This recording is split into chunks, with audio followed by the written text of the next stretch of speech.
Leader in the Jane and Finch community of Ward 8. She is an active supply teacher at many of the local elementary schools in the Ward 8 area.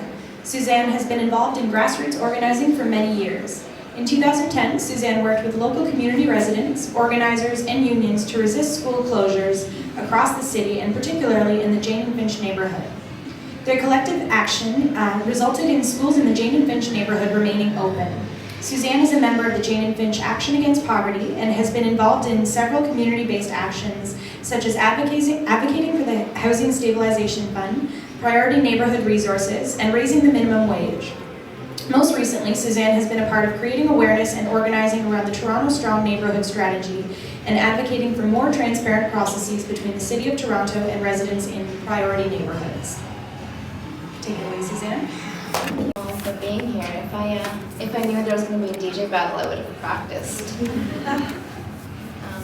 Thanks YFS for organizing this, and thank you all for being here to engage in all of our election campaigns and platforms. So I'm running for City Council of Ward 8 because I feel like we need better representation at City Hall. A representative that would be willing to take a better stance on key environmental issues like 9/9 and the health impacts, and not just ensuring that it would be safer to run through our communities, but really advocating for it not to run through our communities. We need to develop a strategy that will target poverty reduction in our neighborhood, as well as a leader that will stand behind unions and ensure that community doesn't lose space, resources, and programs that benefit youth. I'm running for councillor because there are many systemic issues plaguing our community and not enough being done by the elected officials to create better quality of life for the residents here. We need to find long-term solutions to the problems that exist and not just band-aid solutions that fix things temporarily. There are structural issues wrong here, and we need to work on fixing those. Transit in the area is deplorable. I mean, it takes at least 45 minutes to get from Finch Station to the corner of Jane and Finch, or longer from Jane Station. It's a little bit better from Downsview. But I think that we need to work towards a strategy that will improve transit at strategic times. I will advocate for immediate solutions like increased express buses and more strategic buses at peak hours, even at night, to account for people who work evening shifts and students who finish night classes. It is unacceptable that 1 in 4 families live in public housing that is in a state of disrepair. It's unacceptable that 9 out of 10 families are living in inadequate housing, and these statistics are from the School of Social Work at the University of Toronto. It is unacceptable that the Ward 8 has the lowest equity score across all neighborhoods in Toronto based on the social determinants of health.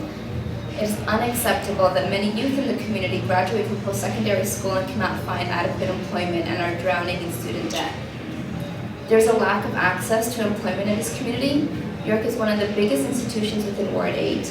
I will work to develop better working relationships between York University, and have been doing so through the Connect the Dots Collective. We recently held a conference last December that connected faculty at York University, students, as well as with community residents, organizers, and activists to work on how to create better relationships using an anti-oppressive model. I will work with York to ensure that a percentage of jobs on campus is accessible to people in the community. I'm committed to developing strategies that turn precarious employment into more secure and decent jobs.